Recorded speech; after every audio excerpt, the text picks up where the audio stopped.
आता पाहूया पुण्यातल्या टॉप 9 बातम्या। पुणे शहरात आजपासून 18 तारखेपर्यंत मध्यवस्तीमधील 14 रस्त्यांवर वाहतुकीत बदल, वाहन चालकांनी पर्यायी मार्गाचा वापर करावा, पोलिसांचं आवाहन। पुण्यातील लक्ष्मी रस्त्यासह 4 रस्ते सायंकाळी 5 नंतर बंद। लक्ष्मी रस्ता, शिवाजी रस्ता, बाजीराव रस्ता, टिळक रस्त्याऐवजी पर्यायी मार्ग वापरा, वाहतूक पोलिसांचं पुणेकरांना आवाहन। गणपतीत पिंपरी चिंचवड मेट्रोतून पुणे शहरात जाण्यासाठी 1,48,000 भाविकांचा प्रवास, देखावे पाहण्यासाठी भक्तांची गर्दी। रविवारी पिंपरी ते सिव्हिल कोर्ट आणि वनाज ते रामवाडी मेट्रोला गर्दी।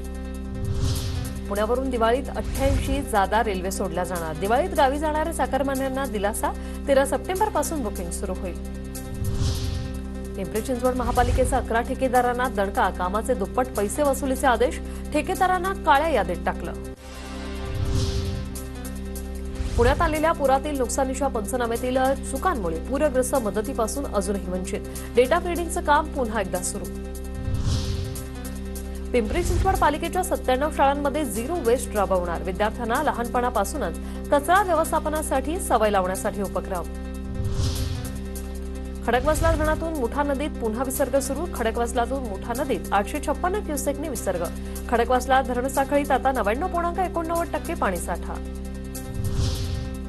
भोर महाड मार्गावरील वरंधा घाटातील शिरगाव जवळील दरीत कार कोसळली, नियंत्रण सुटल्याने कार 30 फूट दरीत कोसळली, कार झाडाला अडकल्याने मोठा अनर्थ टळला।